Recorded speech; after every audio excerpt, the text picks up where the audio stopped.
Para a gente fazer essa classificação vai ser por topografia. A gente não consegue fazer isso no postinho. Vai ser hipermetropia. A minha classificação vai ser baseada no quadro clínico. Se tem dificuldade visual, é manifesta. Se não tem, é facultativo. Beleza? Pode colocar manifesto como facultativo. Exatamente. Complementando. Exatamente.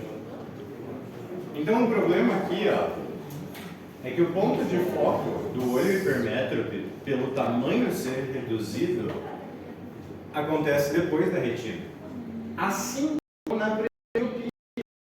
Também era da retina. Só que a presbiopia é esclarida. Esse desde não aparece. Beleza? Inclusive, quando a gente for falar de oftalmopediatria, todo neonato é hipermétrope. E a hipermetropia da criança vai começar a compensar a partir dos 3 meses de vida. Quer dizer que, quando a mãe do neonato fala, ó, ele me conhece. Não, você é um borrão. Ele reconhece o cheiro do leite. É isso que ele reconhece. Porque a acuidade visual de um neonato é 20 centímetros. Não enxerga bosta nenhuma. Bosta nenhuma. Tu é literalmente um borrão. E aquilo vai começar a melhorar a partir dos 6 meses de idade. Tem que acontecer a maduração do sistema de retina, enfim. E o eixo ocular ainda não é. Lógico, é pouco durante a vida, mas assim tem algum crescimento. Então aqui, ó, o ponto de foco está acontecendo depois da retina. O que a gente vai usar aqui? Lente positiva ou negativa? Tem que trazer esse ponto de foco para a retina. Positivo. A lente vai ser positiva, convergente. Eu vou favorecer a refração desse paciente. Mas a gente já falou. Agora já é o tratamento. É, tratamento conservador.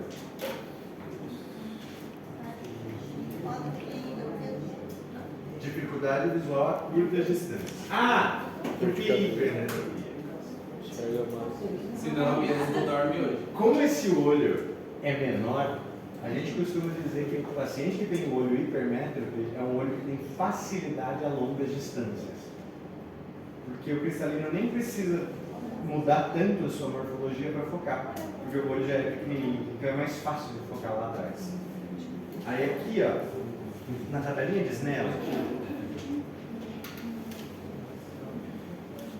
tá vendo que tem os númerozinhos aqui embaixo que não são graduados, né?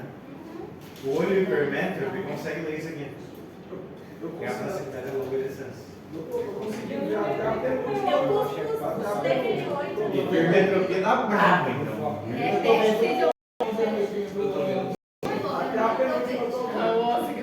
Aqui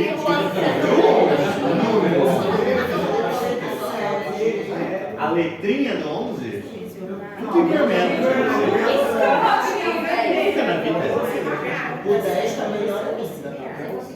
O 10 tem a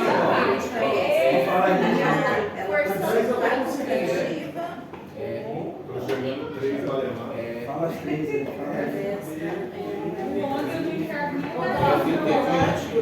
Ela pode ser qualitativa.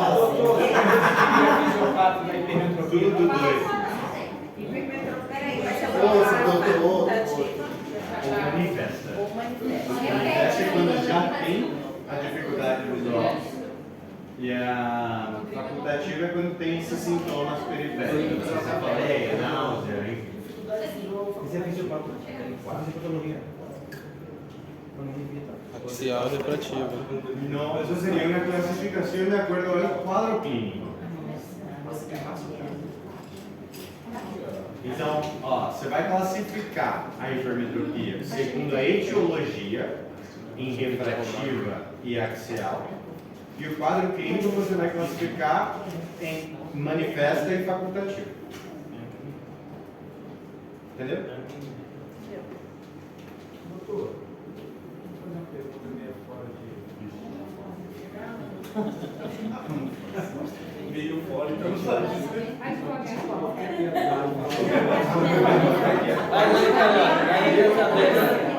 estrabismo positivo junto com convergente.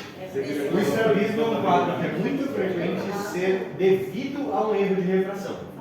Porque do mesmo jeito que esse paciente tem esse esforço visual que gera cefaleia e o cacete, ele pode ser uma descarga nervosa tão intensa para fazer a contração desse músculo que contrai músculos oculomotores. Então vai ter um desvio também.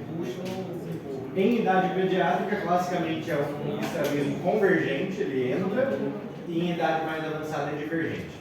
Vai para fora.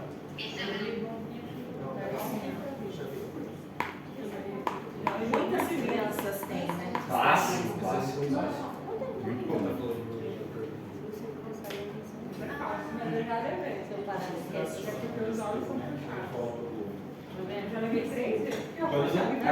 A maior causa do estrabismo é o erro de refração. Então, a gente fazer a terapia oclusiva e tal realmente ajuda, porque a gente tem que identificar qual que é o olho dominante e treinar o não dominante. Mas o uso do óculos já corrige o estrabismo. Lógico, dependendo do grau da hipermetropia do paciente. E se o estrabismo for intermitente ou não. Aí vem o astigmatismo. O último e o mais filha da puta de todos. O astigmatismo, pessoal, ao contrário dos outros que a gente viu, o olho tem um tamanho normal, a acomodação visual acontece perfeitamente bem. O problema está na superfície da córnea. O astigmatismo consiste de uma irregularidade de curvatura.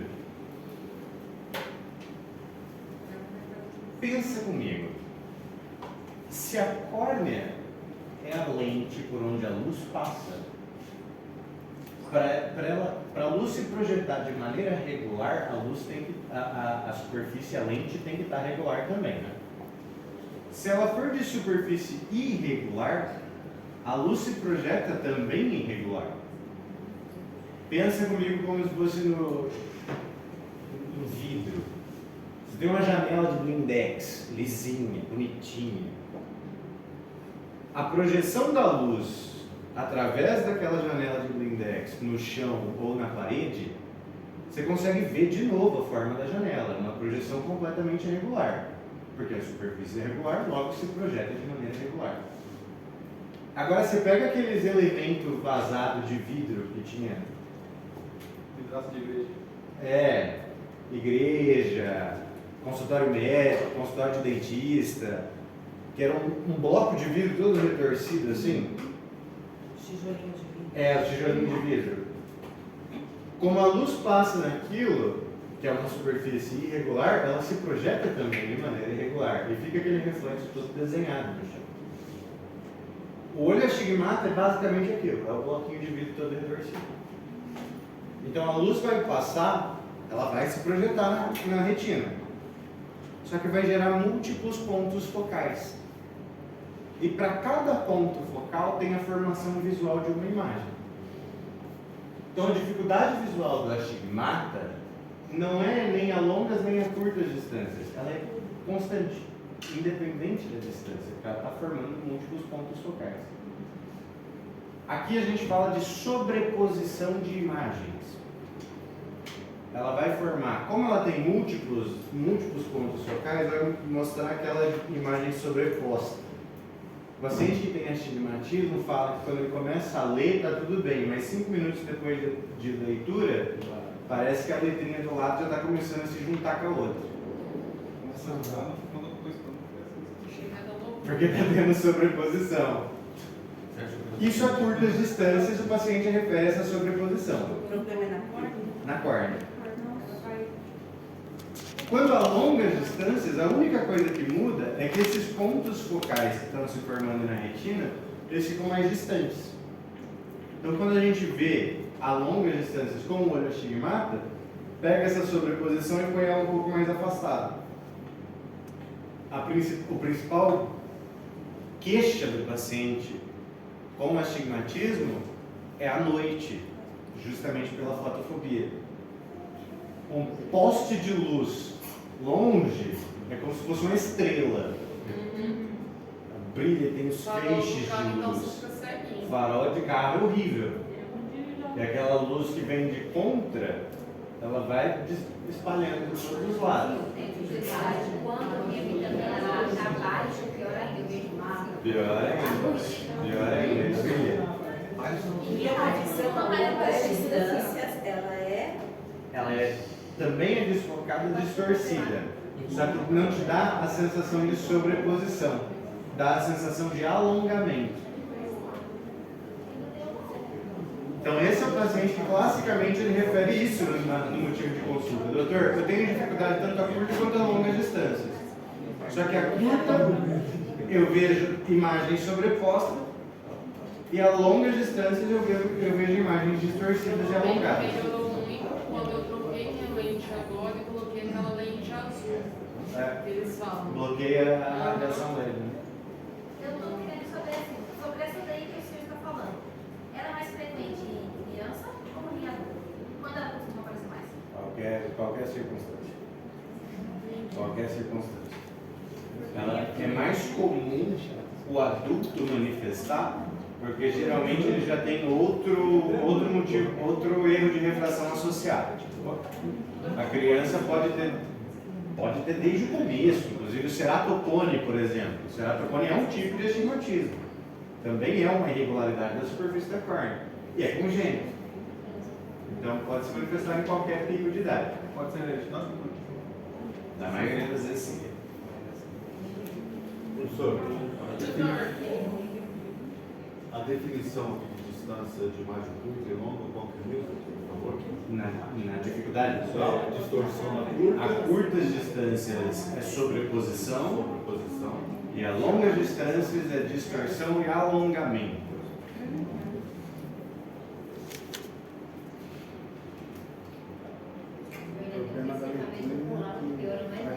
É. Curto-circuito, mas bastante.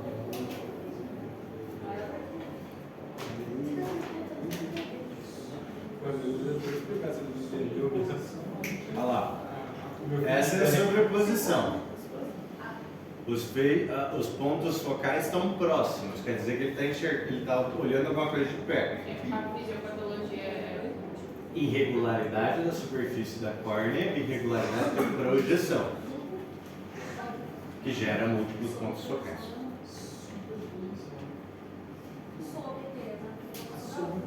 Tirar do professor aqui.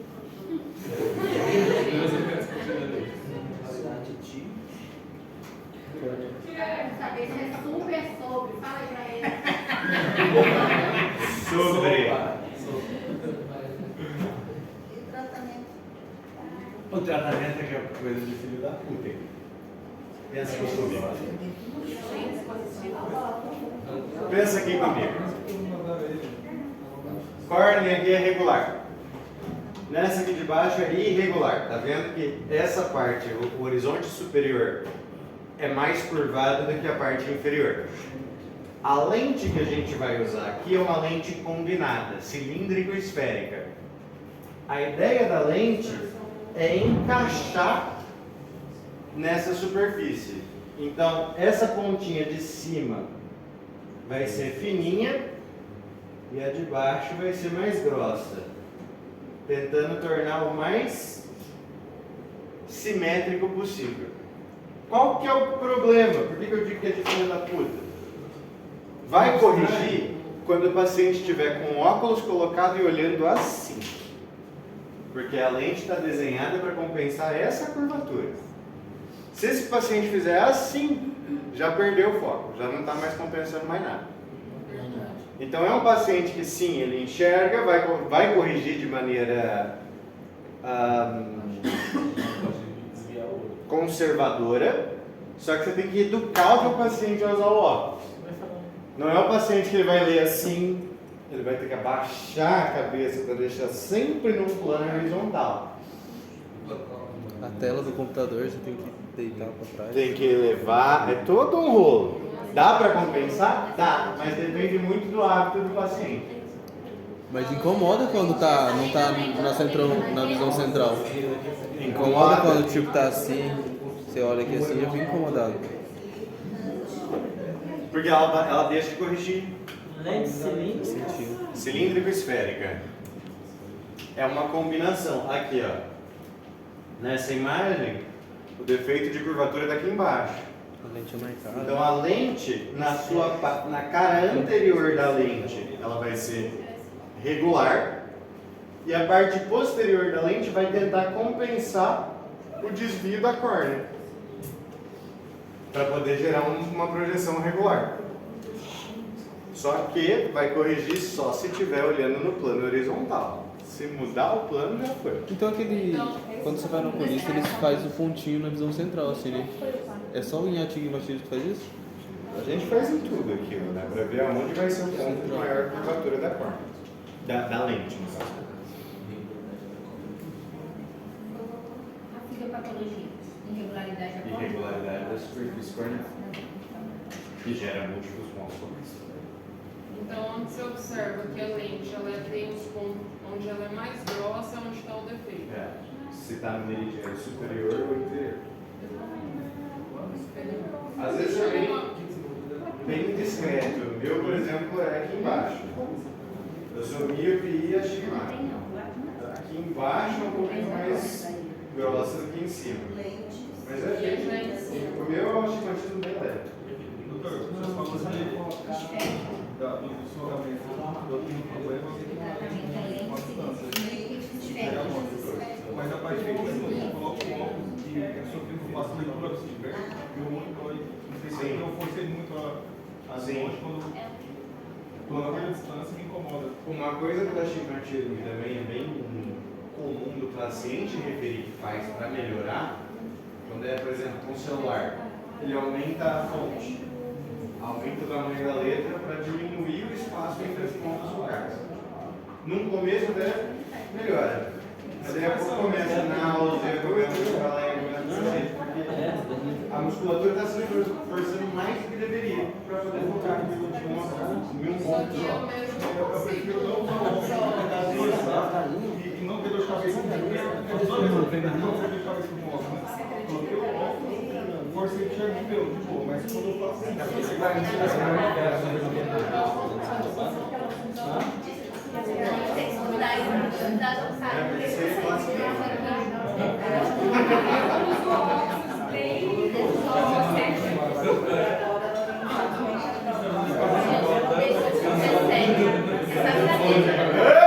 Eu uso 6 também.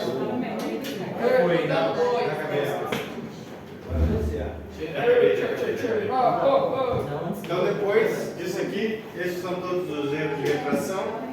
Depois só tem as técnicas cirúrgicas, que é LASIK e PRK. Mas esse aqui vocês não vão usar nunca. Graças. Doutor, como que é o nome daquela patologia? Doutor, como que é o nome daquela patologia que eu falo que é síndrome do olho preguiçoso?